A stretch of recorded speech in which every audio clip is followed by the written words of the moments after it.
मित्रों, जैसा कि आप जानते हैं कि हिंदू धर्म में समय को 4 युगों में बांटा गया है। सतयुग, त्रेता युग, द्वापर युग और कलयुग। कहते हैं कि हर युग की अपनी अपनी खासियत है, लेकिन बहुत ही कम लोग हैं जो उनके बारे में डिटेल में जानते हैं। तो युगों के बारे में जानने के लिए वीडियो के लास्ट तक बने रहें। नमस्ते दोस्तों, स्वागत है आपका फैक्टोलॉजी चैनल पर। मित्रों, सतयुग में सभी इंसानों का एक ही धर्म होता था। वह धर्म था, इंसान में कोई भी स्वार्थ की भावना नहीं थी। सभी एक दूसरे की मदद के लिए तैयार रहा करते थे। इस युग में किसी भी आदमी को कोई भी बीमारी नहीं होती थी। इंसान अपनी सभी इंद्रियों पर काबू रख पाता था।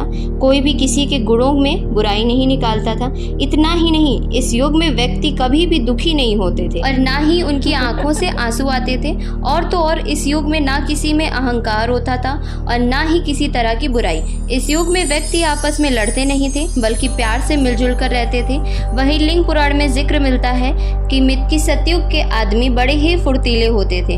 उनमें किसी भी तरह का आलस नहीं होता था। इस युग के इंसानों की सबसे बड़ी खास बात यह हुआ करती थी कि ना तो किसी की बराबरी, ना ही किसी से चुगली और ना ही कोई खुद को दूसरे से ताकतवर समझता था। सतयुग में सभी आदमी अपने कर्तव्य का पालन करते थे। सभी व्यक्तियों का समय धर्म कर्म करने में ही गुजर जाता था। इस युग में महिला और पुरुष इन दोनों में कोई भेदभाव नहीं किया जाता था। सभी वर्णों के लोगों को शिक्षा, शास्त्र, कला जैसे इलाकों में एक तरह का मौका दिया जाता था।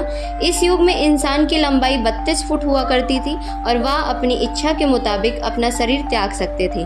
वहीं सतयुग की काल अवधि 17,28,000 बताई जाती है और जब यह खत्म हुई तब नई कालखंड यानी दूसरा युग त्रेता युग शुरू हुआ था। ऐसे होते थे त्रेता युग में मनुष्य के लक्षण। इस युग में इंसान अपने कर्तव्यों का पालन करते थे, लेकिन आदमी अपने इंद्रियों पर काबू नहीं रख पाते थे। त्रेता युग में व्यक्ति के अंदर स्वार्थ भावना ने जन्म ले लिया था। इस युग में व्यक्ति दूसरों की चुगली करना, जलन की भावना भी थी। हाँ, लेकिन ऐसे इंसानों की संख्या काफी कम होती थी। इस युग में समाज वर्ण आश्रम के ब्राह्मण, क्षत्रिय, वैश्य और शूद्र में बंटना शुरू हो गया था। पुराण की माने तो लोगों की उम्र केवल 10,000 साल होती थी और इस युग की काल अवधि तकरीबन 12,96,000 साल होती थी। इस युग के खत्म होते ही द्वापर युग की शुरुआत हो गई थी। द्वापर युग में मनुष्य के लक्षण कैसे होते थे? लिंग पुराण के मुताबिक इस युग में इंसान अपने कर्तव्यों से पीछे भागने लगता था, यानी वह पूरी तरह स्वार्थी होने लगा था। इस युग में इंसान अपनी खुशी को पाने के लिए बुराई का रास्ता चुनता था और अधर्म करने लगता था। इस युग की बढ़ती काल अवधि में इंसान के लिए अंतर काम, क्रोध, लोभ, जलन जैसे बुरे गुण सामने आने लगे थे। इस युग में लोगों की पहचान कर्म से नहीं बल्कि जाति से होती थी। इस युग में ब्राह्मण का बेटा ब्राह्मण, क्षत्रिय का बेटा क्षत्रिय, वैश्य का बेटा वैश्य और शूद्र की संतानें शूद्र ही कहलाती थी। द्वापर युग में इंसान की उम्र 1,000 साल हुआ करती थी और इस युग की काल अवधि 8,64,000 होती थी। इस युग के खत्म होने पर ही कलयुग की शुरुआत हुई थी और अब जानते हैं कि युग बदलने के साथ साथ आदमी में भी बदलाव क्या होते थे। मित्रों, दरअसल कलयुग में धर्म का आधार 4 पैर होता था, त्रेता युग में 3, द्वापर में 2 और सतयुग में 1 पैर रह जाता है, जिसकी वजह से आदमी में युग के हिसाब से काम, क्रोध, कलेश, शारीरिक बीमारी और बराबरी बढ़ने लगती है, जिस वजह से वेद शास्त्रों को आदमी छोड़ने लगता है। कलयुग में आदमी अधर्मी, दुराचारी, क्रोधी और अल्प बुद्धि वाला होता है। इस युग में सभी अपने कामों को पीछे छोड़ देते हैं, जैसे कि ब्राह्मण वेद पढ़ना छोड़ देते हैं, क्षत्रिय अपनी प्रजा की रक्षा नहीं करते और लोग जब तब यज्ञ के फल को चंद रुपयों के लिए बेच देते हैं। कलयुग की स्त्री हो या पुरुष, कोई भी एक दूसरे की इज्जत नहीं करता। इसके साथ ही स्वार्थ बढ़ने की वजह से हत्या, चोरी, बलात्कार जैसी चीज़ें होने लगती हैं। जिस समय ऐसा होने लगा उस दिन धरती का रंग बदल जाएगा, क्योंकि उस समय आदमी खून का प्यासा हो जाएगा और तो और उस समय धरती पर बस खून की नदियाँ ही बहेंगी। वही शास्त्रों के हिसाब से आने वाले समय में इस धरती पर उस आदमी का जन्म होने वाला है जो बहुत तरह के पाप कर चुके होंगे।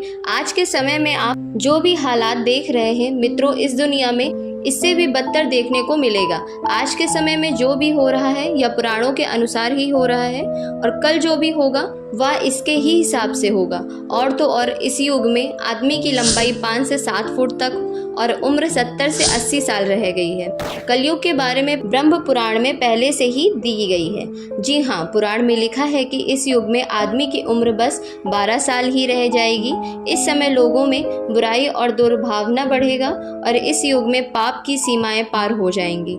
तब इस युग की उम्र बढ़ती ही जाएगी, वैसे ही धरती की नदियां सूखती जाएंगी।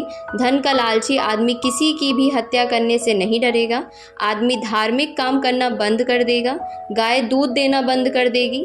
भगवत गीता में श्री कृष्ण कलयुग का वर्णन करते हुए कहते हैं कि कलयुग में ऐसे लोगों का राज होगा जो दोनों तरफ से शोषण करेंगे, बोलेंगे कुछ और, करेंगे कुछ और, मन में कुछ और, काम में कुछ और। इसी तरह कलयुग में ऐसे लोग रहेंगे जो बड़े ज्ञानी कहलाएंगे। वो ज्ञान की बातें तो करेंगे लेकिन उनका आचरण राक्षसी होगा।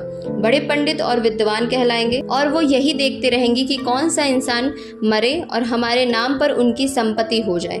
इस युग में इंसान अपने बच्चों से इतना आम होगा कि ऐसी ममता की वजह से बच्चों का विकास रुक जाएगा। कहते हैं कि जब इस युग में पापों की सीमा बढ़ जाएगी तब भगवान विष्णु खुद अंतिम अवतार यानी भगवान कल की अवतार लेकर सभी पापियों का नाश करेंगे। विकराल रूपी कली पुरुष का आकार बहुत बड़ा होगा।